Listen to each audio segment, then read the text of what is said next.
to stand up and say, no, this is wrong. This is the difference between the two things. As far as many fights and military actions and things which took place in the old ancient histories, whether in Spain or South Africa, those were days of war in the Christian world as well as in the Muslim world. And there was no UN nor international body to settle the disputes with proper peaceful way. And there were different mad situations. So there is long historical discussions and analysis.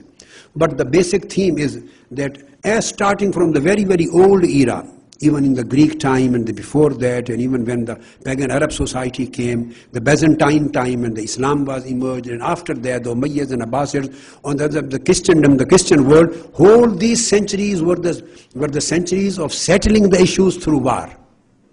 And every single religion, both sides, they used to use the slogan of Islam as holy war, just to mobilize the people, to motivate the people to participate.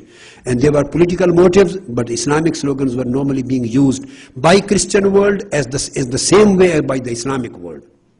So we don't need to, because to protect or to safeguard or to justify each and every action has its separate implementation, separate explanations, and separate historical backgrounds and differences. So at the moment, we are talking of what are according to the Islamic teachings and what or not. At those days, both sides were equally responsible, because this was a phobia at that time of holy wars. That's why wrongly the word jihad was given a translation of holy war. This is a wrong translation. This is also a legacy of those days. Jihad doesn't mean the word war is not contained in the literal root of the word jihad. So holy war is a wrong concept. It means struggle. So that was legacy of both sides. Yes. Thank you. 15 minutes, so one question to each person. Yes, sir. My name is Cami Bhatt and I write for the Pakistani Spectator. My question is that where did Saudi Arabia, United States and Pakistan took the concept of jihad when they taught these Taliban in Pakistani tents that how to fight against Russian? So if for those Taliban it was legal or moral to fight against Russian, why isn't it legal or moral for them to fight against American and fight against Pakistani, especially given that it's symmetrical war, they do not have those kind of resources. Number two, we Pakistani, you said American, only one question. We are guilty to teach those things, those Taliban bad things, how to kill Russian. So isn't that bad for us to kill them rather than teach them and undone the thing that we did wrongly? Thanks. Answering the last part of your question, I have already explained in my lecture that Holy Prophet's teaching is that if you are firm that these are terrorists and killers of mankind, so instead of teaching them, just terminate them. They are enemies of humanity. Now coming to the first major part of your question. So I know this fatwa of jihad, when a war was being led in Afghanistan against Russia, was given jointly by America, Saudi Arabia and Pakistan. These were three international muftis who gave the fatwa of jihad at that time. For their own reasons, I don't want to enter into those discussions, but still there is a difference. At that time, the Afghans were fighting in their self-defense, for defense of their own land, to liberate their own land, homeland, from Russian occupation. Now, keeping the American, Saudians and Pakistani involvement apart, Afghan, they were fighting for their self-defense or liberation of their land. But now, in Pakistan or in other parts of the Western world, nobody is fighting for the liberation of their land. Here in Pakistan, the bombings are on the mosques, on holy shrines, on twin towers, on train in England, Britain, on various aeroplanes, on civilians. So it has no match with that kind of fight. This is just an act of criminality, an act of terrorism. They were fighting at that time to liberate their own homeland. For liberation, every nation up till now has a right to fight anyone who occupies your land. Nobody would say no to that. The third part of your question is that Pakistanis are guilty for that. Pakistanis are guilty and many other people are guilty too. If this evil was totally eliminated just when it was in its beginning, it was commencing, then it was very easy. Once I told somebody who was very responsible of the affairs of Pakistan in a one-to-one meeting that was proper time to eliminate the terrorism.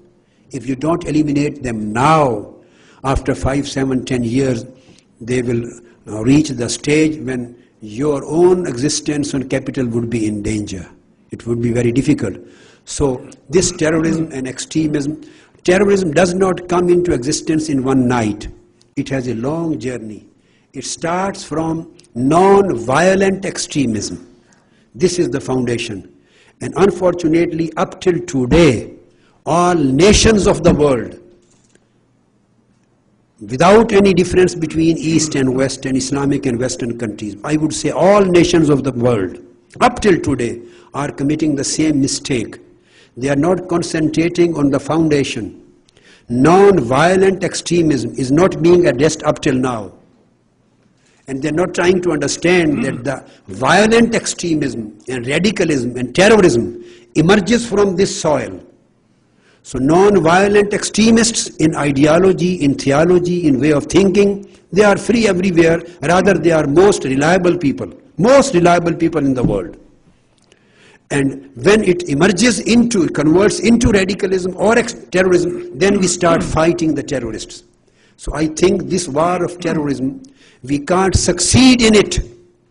We can't succeed unless we start the war of ideas, the war of theology, the war of ideology, by comprehending all basic postulates and basic theories through which they are being misguided. We have to start this war of ideology right from non-extremistic soil. It is still not being taken care of. Thank you. I'm Ali Chaudhry. I'm professor at Rutgers University. I'm also founder and president of the Center for Understanding Islam, which has been engaged for the last 10 years in educating both non-Muslims and Muslims about the meaning that you're talking about, the true meaning of jihad. Yes. My question to you is this. Yes.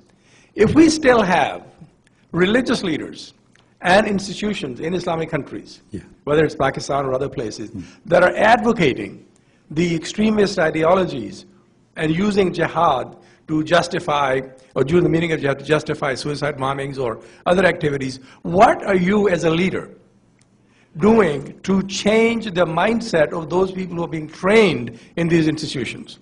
And what should be the responsibility of the leadership in the countries, including people in the United States or Muslims living in the West, to say, how do we actually counter this extremist ideology so that we can actually turn the tide and have these people truly understand what Islam really teaches? How can you provide the leadership in that regard? Thank you very much. As far as my humble role is concerned, what I am doing or I can do, it is in front of everybody.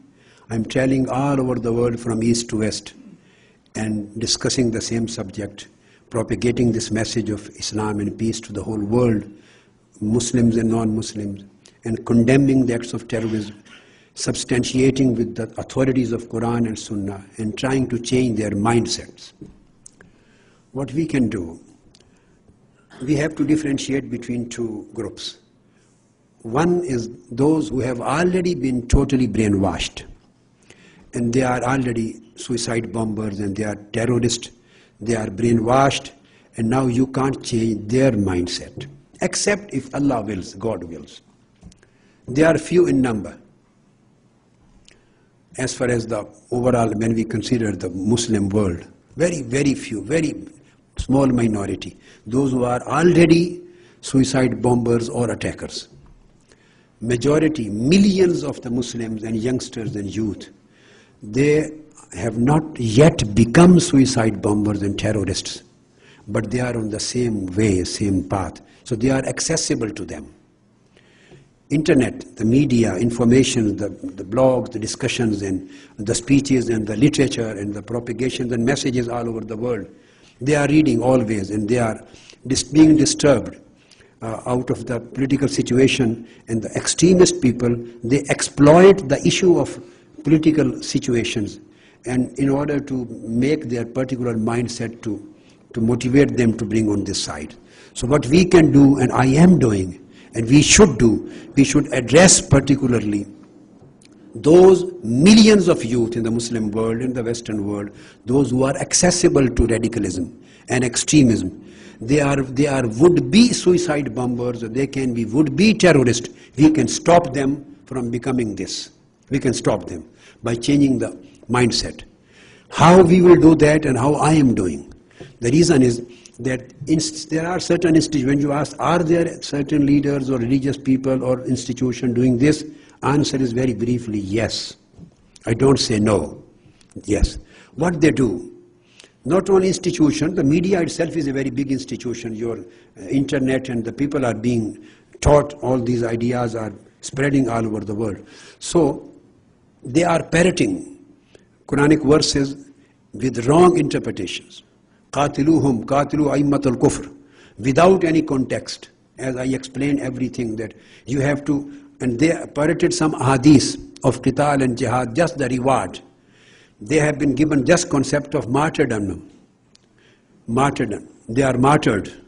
Concept of the virgins, concept of paradise, then economic frustrations. So it is very easy to access their minds, to motivate them, to brainwash them, and to take them for the martyrdom, and to take them for paradise, and to do the jihad. This with misleading is very easy for the young generation. So what we are supposed to do and we should do, and I think it has not yet been started. The US, Britain, Western government should do that, and Islamic government primarily they should do that. Some institutions are required to be built where specialized on these particular subjects, where the scholars and the students and youngsters and the people should come for specific courses.